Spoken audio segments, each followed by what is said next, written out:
Hello, welcome back to another episode of the Bible in 1 year with the preacher's husband. Today we are talking about Deuteronomy chapter 3 and 4. Now, I'm just going to go through here and I'm going to talk about a couple little things that stuck out to me. We started out with the defeat of Og at Bashan, and he talked about the land of the Transjordan tribes. Now, right away in verse 11 it says, "Only King Og of Bashan was left of the remnant of the Rephaim. His bed was made of iron. Isn't it in Rabbah of the Ammonites? It is 13.5 feet long and 6 feet wide by a standard measure." Now I thought, 13-foot long bed, that is a long bed, but 6 feet ain't really super wide by any means. So who would sleep on a bed that's 6 feet wide but 13 feet long? Was he that tall? No, probably not. Well, I got to thinking about those measurements, and actually those measurements, they're just too long to be a bed. And even if it was that long, you'd think it would be wider. So I looked into the word a little bit, and the word that was used for bed actually is used more often as sarcophagus, or final bed, or final resting place, or bed of death, as in your deathbed. So it's a good possibility that this was referring to the actual sarcophagus of Og, as opposed to his bed that he slept on. So I went and did some Google searches and tried to find some pictures on the internet of that, and I could not find anybody who has found a sarcophagus that is that big. Now, they have found beds that were that big, and most of those, though, that would have been dated back to that time, they found were covered in ivory and not iron. They didn't find one that was met these measurements that were made and covered in iron. And the biggest sarcophagus I could find was about 9 feet long by 5 feet wide. So it wasn't even close. It missed it by 4 feet and long and 1 foot wide. So I'm just assuming that this is lost to time, another thing. There I went down my rabbit hole again. And then we talked about the transfer of Israel's leadership to Joshua. And what stuck out to me here was, it's kind of funny in a way. Verse 23, it says, "At that time I begged the Lord." And in verse 25 he says, "Please let me cross over and see the beautiful land on the other side of the Jordan, that good hill country in Lebanon." And then in verse 26 he says, "But the Lord was angry with me because you would not listen to me." Moses pointed the finger. The Lord was mad at me because of you. I found that kind of amusing. The beautiful land he's talking about here is literally the good land. And when we get down into verse 27, he's talking about when he goes to the mountain of Pisgah and he looks out after it. Now, Pisgah is the name of a summit in the range of the hills in the Transjordan area called Abarim, overlooking the Arabah and the Dead Sea. It lies just north of Mount Nebo. So remember, just north of Mount Nebo. Now, this is a depiction of Moses on that mountaintop, the mountaintop of Pisgah.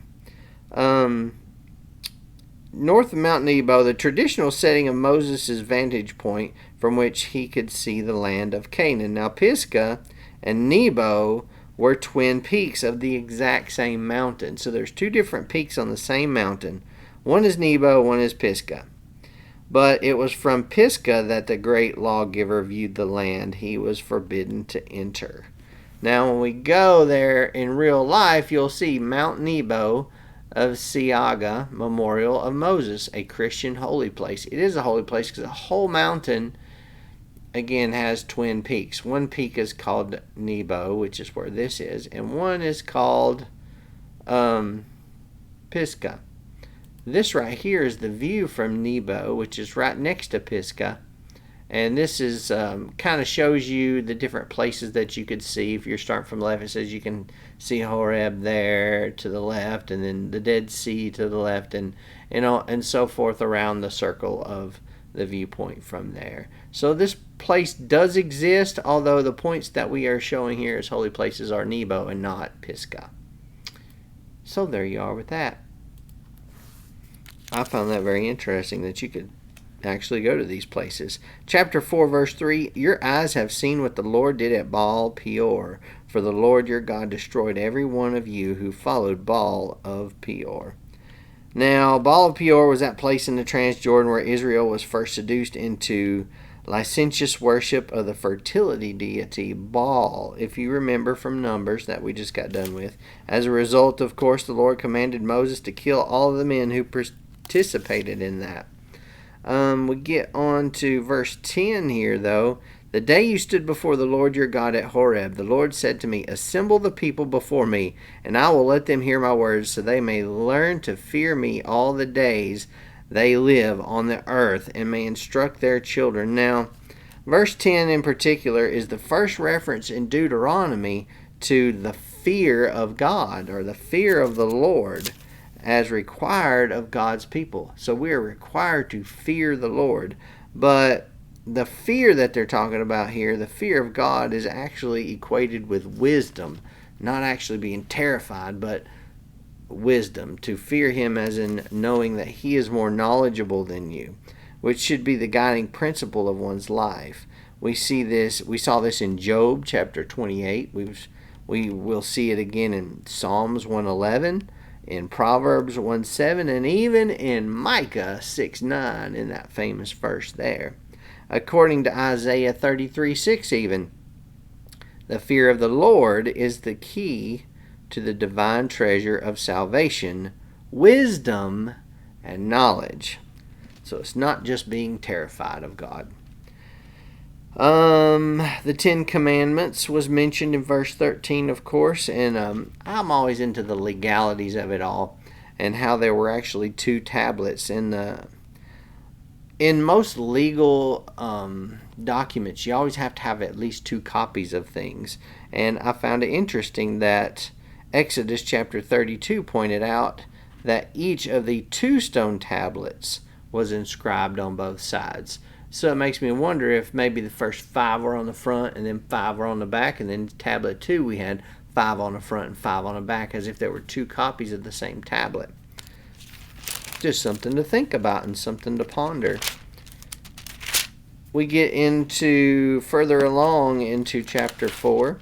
After we talk about worshiping the true God, this is basically His call to obedience. When we get down to verse 40, this is the very last verse of Moses' first address. This ends Moses' first address when he says, keep His statutes and commands which I have given you today, so that you and your children after you may prosper, and so that you may live long in the land the Lord is giving you for all time. And then, of course, after that, we talk about the cities of refuge again. And then Moses begins his second address, introducing the law. So an introduction to the law. Now, the law is, in this sense here, in verse 44, is literally the Torah, the whole Torah. The term usually refers to the Pentateuch, but here to the full collection of principles and stipulation about to be promulgated by Moses. So, we're about to get into lots of laws. And we're going to start out tomorrow with Deuteronomy 5. And I believe we're doing 5 and 6 tomorrow of Deuteronomy. I didn't bring my list with me, so if I'm wrong, I apologize. We'll at least do 5 and 6 tomorrow. Maybe may do another one. I'm not sure. Once I get back to my list, I'll know for sure. Follow along with your list. You can get it on Faith Life at our church website, on our Facebook page. It's all up on there as well. The Bible in 1 year with the preacher's husband. If I skipped over something that stuck out to you, feel free to put in the comments section. Let's talk about it. Otherwise, I will see you tomorrow for another episode. And click that like button, that subscribe button, and of course the little jingle bell to get notified the next time I upload a video, which will be tomorrow. See you then.